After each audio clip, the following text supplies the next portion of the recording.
Hello everyone and welcome back to another reaction video. Today we are reacting to what happened to Crow 64. Now this was suggested by Reaper. He left a link in the comments down below in a previous video. And speaking of links, the link to this video will be down in the description below. Now 64? Is that like quoting Nintendo 64?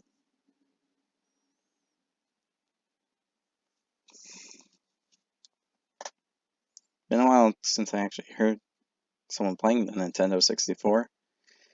Anyway.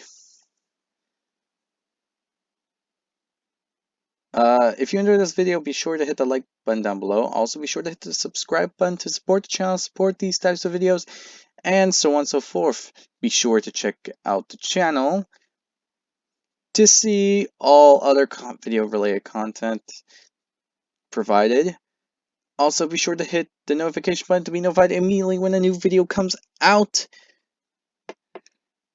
because new videos are coming up and you don't want to miss them. So with that said, let's get on into it. So this package arrived today, and it contains a game, one that I think basically no one has ever played. But Really? Before we try it out, I need to tell you the weird tale that's behind it. But just how easy is it to play Nintendo 64? The controller looks like it could be used on some kind of military jet. Just a few years ago, this was state-of-the-art, flat and two-dimensional. Now Mario lives in a 3D world, and you can make him go wherever you want. The N64 era. An innocent time. The 3D platformer was king, and out of the dozens of so-called Mario clones, my three favorites still hold up. But what if I told you there was one more forgotten game on that list? A forgotten game on that list. I would say which game would it be? Though I do think that you can actually sometimes glitch some of the games of the 64 era. A game that never had a chance to enter our childhoods. That might just a game be that fell into more than just something else development that I'm hell, thinking of. and a game that cost its troubled creator everything. The game I'm talking about is Catastrophe Crow. Is that a real game? Catastrophe Crow? Because, hold on, let me see. Let me look this up on my phone. Catastrophe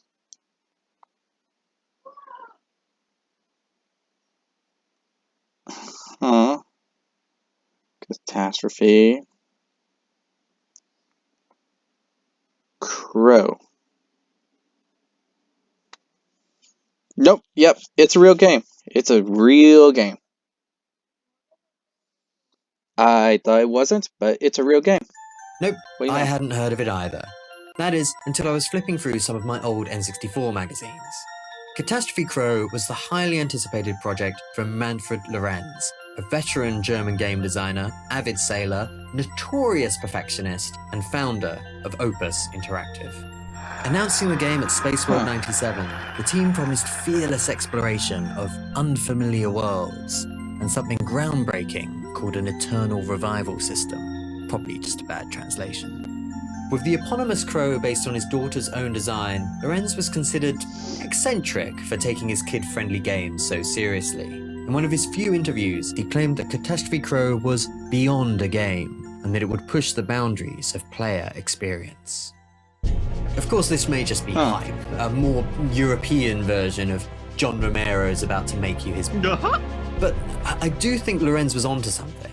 As the game's Christmas '99 release drew near, journalists got their hands on a playable version. One reviewer said it was bigger than Banjo. Another said, move over Mario 64. I mean, even from a jaded gamer point of view, somebody who's seen thousands of games, they've done things that I've sat up and said, wow, this is pretty neat stuff. But then Really? something went wrong. The release date got pushed back a few months, then a few months again, until it started getting worryingly vague. Rumours began to circulate that something had happened to their lead designer. Manfred Lorenz was seemingly taking more and more control, with programmers left in the dark and artists making hundreds of strange assets without knowing what they were for.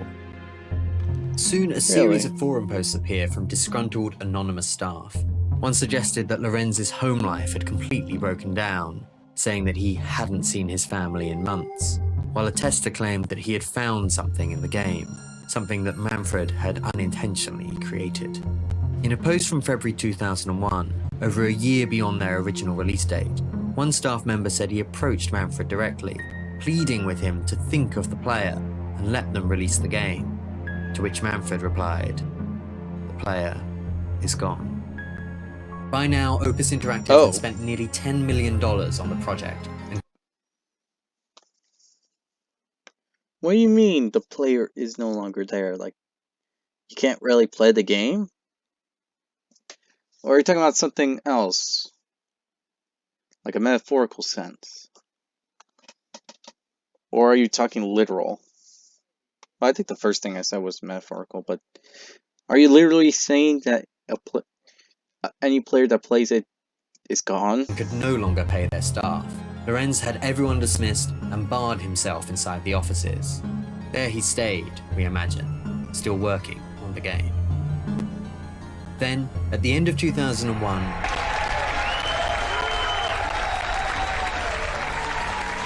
the N64 era finished, and the debt collectors came calling.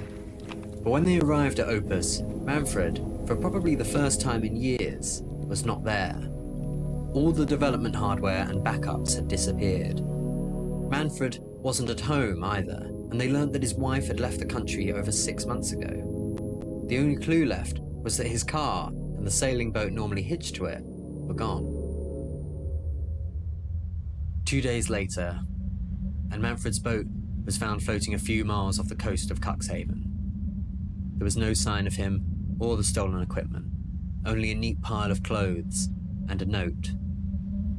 Addressed to his wife, the note makes no mention of the game or his debts, only that he had finally gone home. Catastrophe Crow disappeared with him. No one would ever play it. After 5 years of development, what the game really was and what had obsessed its creator so relentlessly would remain a mystery lost to the depths. Really? Or so I'd thought. Because since I first began this video, I've been checking eBay every day for any sign of the game. And 2 weeks ago, I found this. What appears to be a genuine development card from Opus Interactive. The seller said he'd found it in his attic, but didn't seem to really know what he had. So I bought it. And now it's here. What might be the only surviving copy of Catastrophe Crow. And we're gonna play it. I believe it should work fine on my... I'm not too sure about that one. This is an interesting story behind the case of Crow 64. But kind of makes me nervous what's in the game. Because if it caused this much of trouble, I'm kind of worried to see what's in the game. My PAL N64, and if it doesn't, we'll try something else, but for now I just thought we'd do a playthrough. Okay.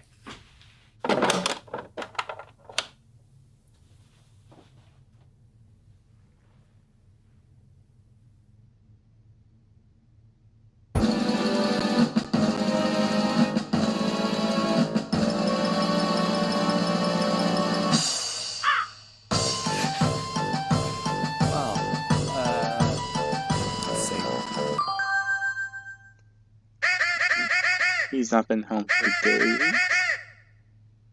What? This actually seems to be working. I can jump. Yeah, it's got the cool triple jump that was in the demo. Alright, let's see what's in here, I guess.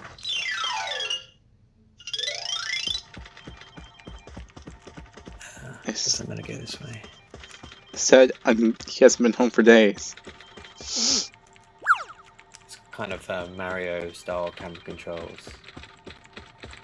This is concerning.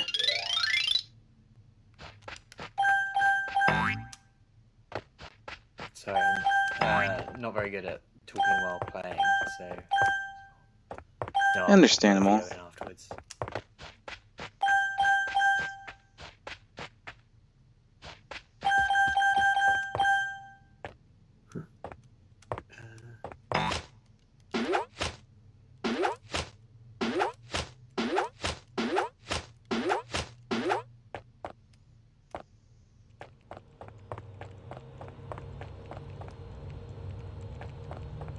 Oh, why is this screen like that?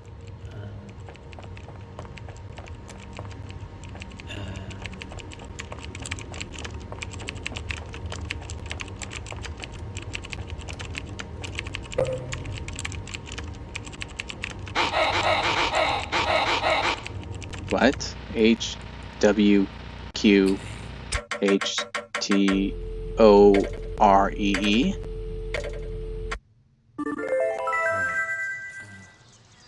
Okay.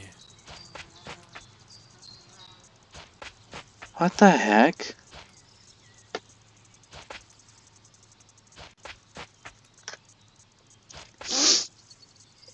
Does this seem...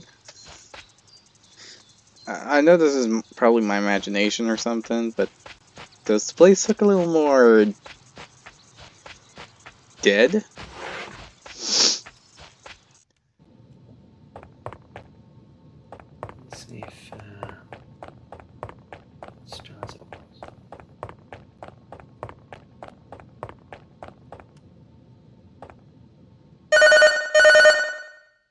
Huh.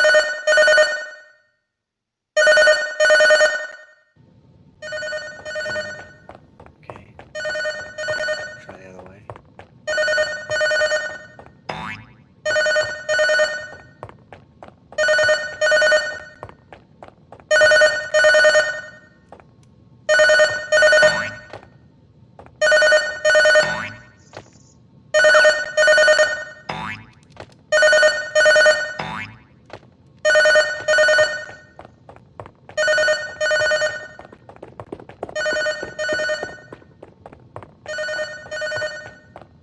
What?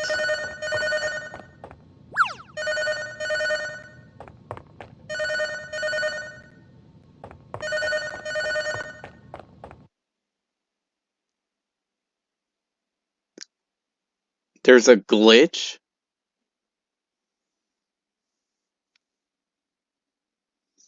Okay, that's unnerving.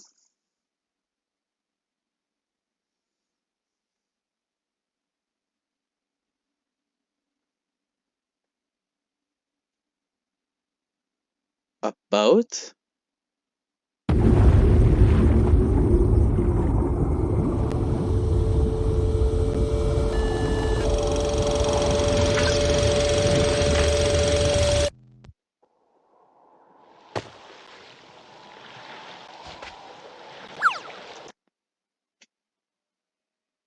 That bird's the guy, is it?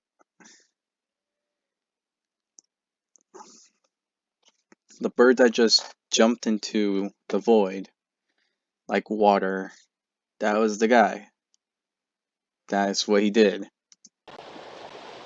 Oh my gosh.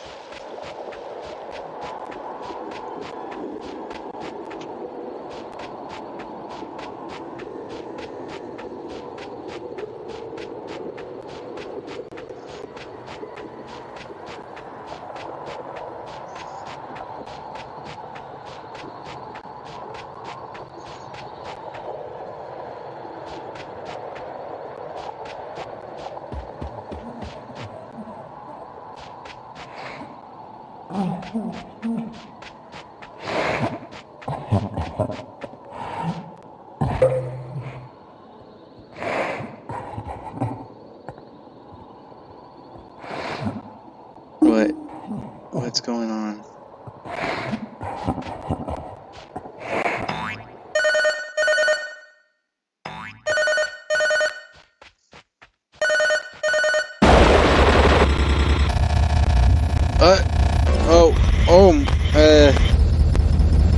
What the?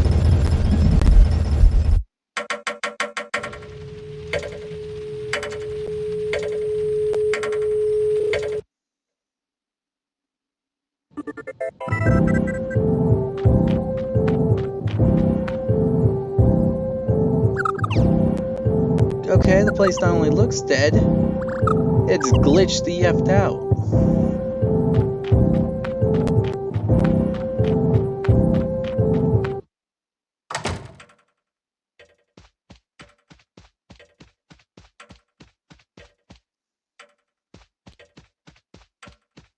Now I'm nervous.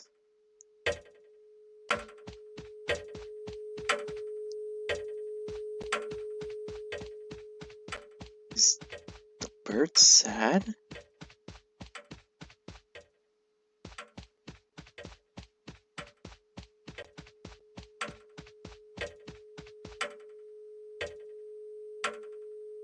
It's not wearing glasses. Band-Aid thing's gone too.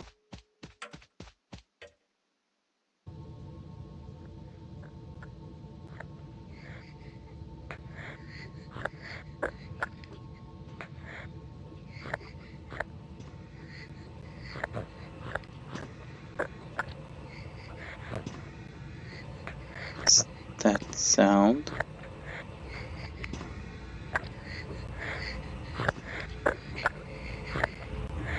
Oh my!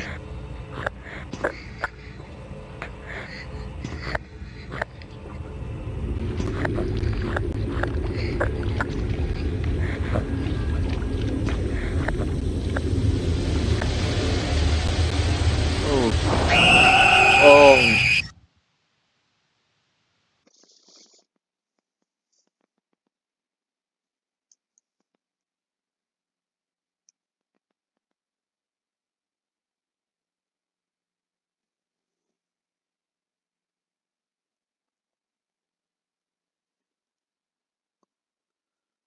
Oh.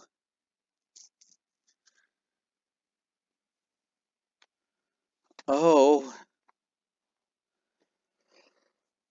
I I see.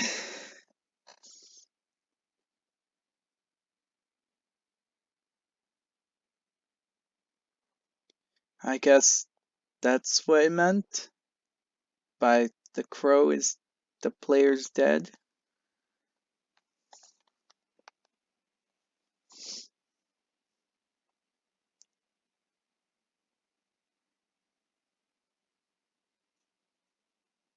Oh. That that's just sad. I don't get all the details, but that is horrifying.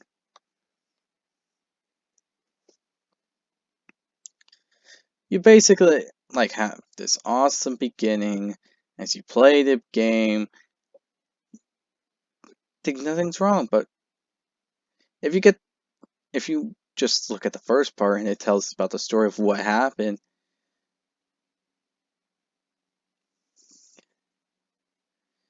this crow you're following is basically the creator, the guy that gave the idea for this. It's everything that he is.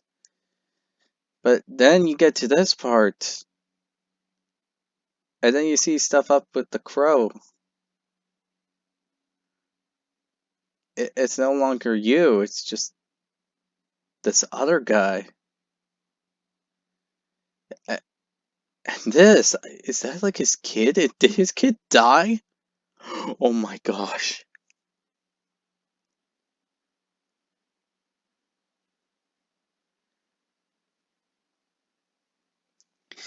It said nothing about the kid. At the beginning, it said nothing about the kid. His daughter made a drawing of a crow, and he made the design based on that. They never said anything about the daughter. Oh, oh no. No, no, no. No. Oh, that is. Oh.